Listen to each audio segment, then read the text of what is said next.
പാവറട്ടി പഞ്ചായത്തിന്റെ തീരദേശത്ത് പുഴ ആഴം കൂട്ടുന്നതിന്റെ പേരിൽ നടക്കുന്നത് വ്യാപക മണലൂറ്റലെന്ന് പ്രദേശവാസികൾ. യന്ത്രസഹായത്തോടെ പുഴയിൽ നിന്ന് മണൽ മാത്രം ഊറ്റി ചെളി പുഴയിലേക്ക് തന്നെ ഒഴുക്കുകയാണെന്നും കമ്പനി നടത്തുന്നത് കരാർ ലംഘനമാണെന്നും പ്രദേശവാസികൾ ആരോപിച്ചു.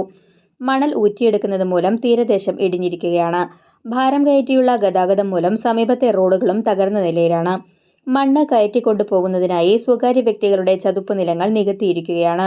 പെരിങ്ങാട് പുഴ ആഴം കൂട്ടുന്നതിനായി തീരദേശവാസികൾ നടത്തിയ പ്രതിഷേധത്തിന്റെ ഫലമായാണ് ജില്ലാ കളക്ടർ പുഴയിലെ ചെളി നീക്കാൻ അനുമതി നൽകിയത്. ദേശീയപാത 66ന്റെ നിർമ്മാണം ഏറ്റെടുത്തിട്ടുള്ള ശിവാലയ ഗ്രൂപ്പിന് ആവശ്യമായ ചെളിയും മണലും പുഴയിൽ നിന്നെടുക്കാൻ അനുമതി നൽകുകയായിരുന്നു. പാവറട്ടി പഞ്ചായത്തിന്റെ പരിധിയിൽ വരുന്ന സ്ഥലത്ത് ചെളി കോരിയിടുന്നതിനായി ഇറിഗേഷൻ വകുപ്പിന്റെ മേൽനോട്ടത്തിൽ 11 മാസത്തെ കരാറിലാണ് പഞ്ചായത്ത് ഒപ്പുവച്ചിരുന്നത്. കരയിൽ നിന്ന് 15 മീറ്റർ ദൂരത്തിൽ 4 മീറ്റർ താഴ്ചയിൽ മണലെടുക്കാനാണ് അനുമതി.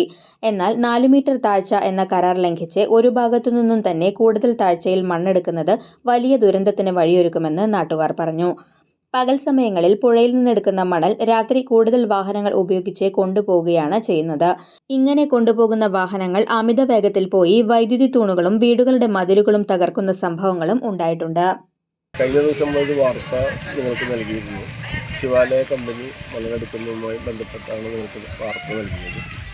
അത് കമ്പനി അതിൻ്റെ നിയമങ്ങൾ അനുസരിച്ചുകൊണ്ടല്ല മണലെടുക്കുന്നതെന്ന് നമുക്ക് ബോധ്യപ്പെട്ടിരിക്കുകയാണ്. കാരണം കാളമന പുഴയും പെരിങ്ങാട് പുഴയും സംഗമിക്കുന്ന ഏരിയയിൽ നിന്ന് വൻതോതിൽ മണലുകളാണ് എടുത്തുകൊണ്ട് പോയിരിക്കുന്നത്. നിലവിൽ കരയിൽ നിന്ന് 15 മീറ്ററും താഴേക്ക് 4 മീറ്ററും രീതിയിലാണ് മണ്ണ് എടുക്കേണ്ടത്. പകരം ഒരു ഭാഗം തന്നെ ആഴം കൂട്ടിക്കൊണ്ട് വലിയൊരു പ്രകൃതി ക്ഷോഭം ഉണ്ടാകുന്ന തരത്തിലേക്ക് നമ്മുടെ നാട് നീങ്ങുകയാണ്. അധികാരികൾക്ക് നമ്മൾ പരാതികൾ കൊടുത്തിട്ടുണ്ട്. ശിവാലയ കമ്പനി നിയമാനുസൃതമായിട്ടുള്ള മണലെടുപ്പ് നടക്കുന്നതിൽ നമുക്ക് യാതൊരു തടസ്സങ്ങളുമില്ല. പക്ഷേ അവർ ചെയ്തുകൊണ്ടിരിക്കുന്നത് നിയമാനുസൃതമല്ലാത്തത് കൊണ്ടാണ് അധികാരികളെ നമ്മൾ ഇത് ബോധ്യപ്പെടുത്തിയിട്ടുള്ളത്. അത് പഞ്ചായത്ത് അധികൃതർ തന്നെ ജല അതോറിറ്റിയും ഇവിടെ വന്ന് പരിശോധിച്ച് നിയമാനുസൃതമല്ലെങ്കിൽ ഈ പദ്ധതി ഇവിടെ നിർത്തിവെക്കണമെന്ന്